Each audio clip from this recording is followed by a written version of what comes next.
Welcome to The Leftovers. I'm Rachel Belle. The Leftovers is audio left on the cutting room floor from last week's Your Last Meal interview. And today you'll hear never-before-heard cuts from comedian and actor John Early. John has an HBO comedy special. He starred in the TV show Search Party, and he's on tour now doing stand-up comedy. Last week on Your Last Meal, John talks about why he will never, ever send anything back in a restaurant. Part of what makes me an entertainer is that I'm a people pleaser, so like it's hell for me to come across as like, snooty, especially if you have a killer rapport with the waiter, which is always the goal. If you haven't listened yet, I advise you to do that now. This episode will be a lot more enjoyable and make a lot more sense if you hear that one first. But assuming you are all caught up, let's get into The Leftovers with John Early. I'm going to do a little speed round before I let you go. Okay. Is there like a food that you noticed or were kind of into or obsessed with from a cartoon or a TV show or a movie from when you were a kid? Oh my God. The first thing that comes to mind are these cartoons, and I don't remember like exactly what they were, but these kind of like Depression era cartoons that we had on VHS. They were kind of like very beautifully about like kids and the Depression. And I remember the kids like being in a bread line and getting bread and dipping it in milk. It's like stale bread that they would dip in milk and then it would become soft and they'd eat it. And like they loved it. And like that is very vivid to me. Well, it's like what you were doing at church. Yes, exactly.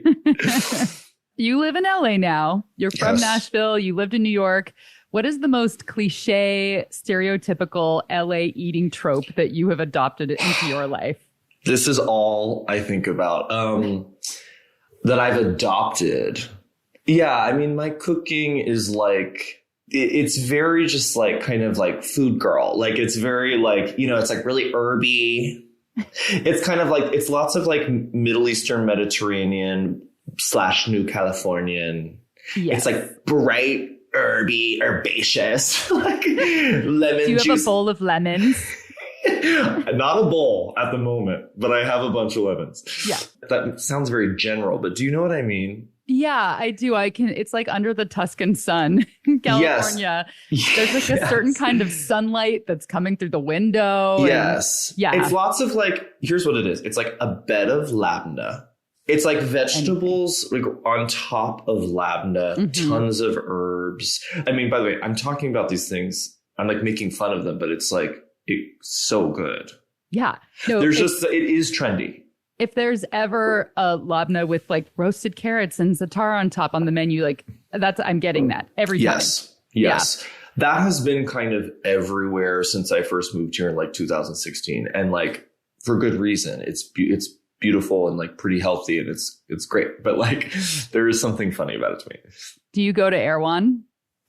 Only when I'm like, this sounds so disgusting, but only and disordered, but only when I'm like about to like shoot something.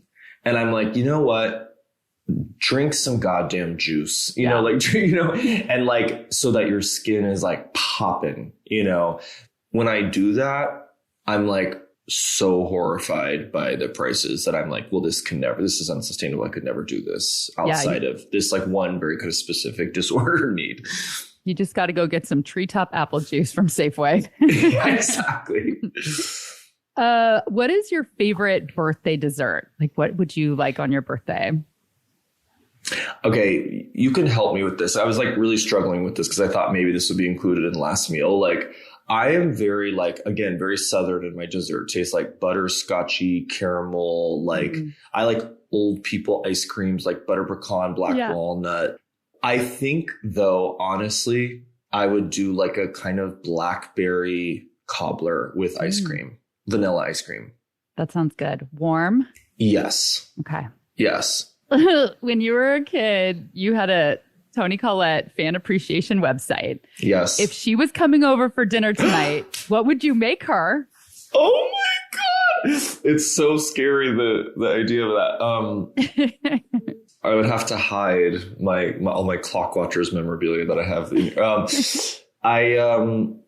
I mean, I would honestly probably make her amatriciana.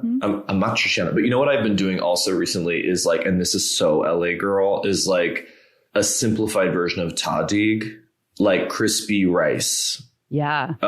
Crispy rice. And then there's this like olive oil, this cookbook, New Persian Kitchen. And it's like olive oil poached white fish. Ooh. And it's like you put tons of herbs in the olive oil and lemon zest and garlic, and you poach the fish in that. That with crispy rice is stunning. Very good. It's really good. Then you could embarrass yourself if you did the pasta and say, I made you rigatoni, Colette. See, my brain never goes there. Yeah. I wish I had that apparatus. It is actually kind of a tick. Like I made a little mini documentary with a friend. We went to, there's a pun competition every year in Austin, Texas that it's been happening for like 45 years or something. And we went and competed and we both lost on our first go. But anyway, this guy we interviewed who ran it, he said it is like it's almost like a mental tick. You can either pun or you can't. Yeah. No, I have friends who have that disease. Last one. If it could be any food in the world and you're walking around Costco and there's like a little free sample and the lady with the hairnet's holding it out, what would be your perfect Costco sample? Pimento cheese. Just a little blob of it? Just a little blob on a cracker. It's like it does not matter where I am, what kind of grocery store. Like I always get pimento cheese. I don't think I've ever had it. Really? Yeah.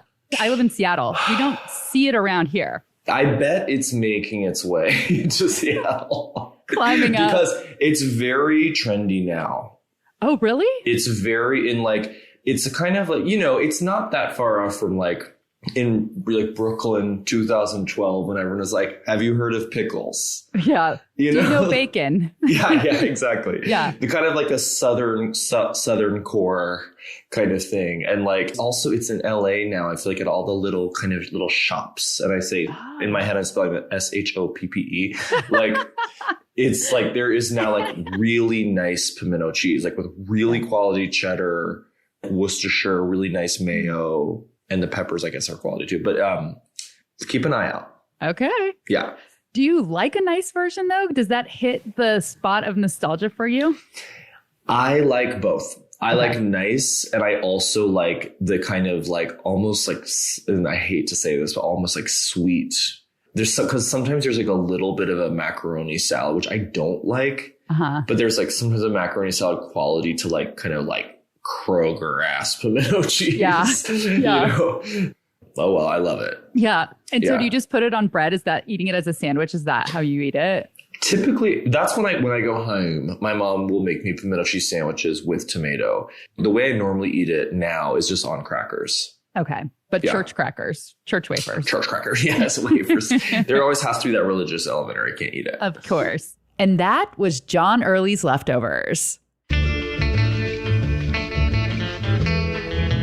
So a week ago today, which was the day that John's episode aired on Your Last Meal, I got an email in the morning from John's mom. It was so sweet. I feel like my life is complete knowing that his mom is listening to my podcast while she vacuums. And I also had the opportunity to compliment her on raising such a sweet son.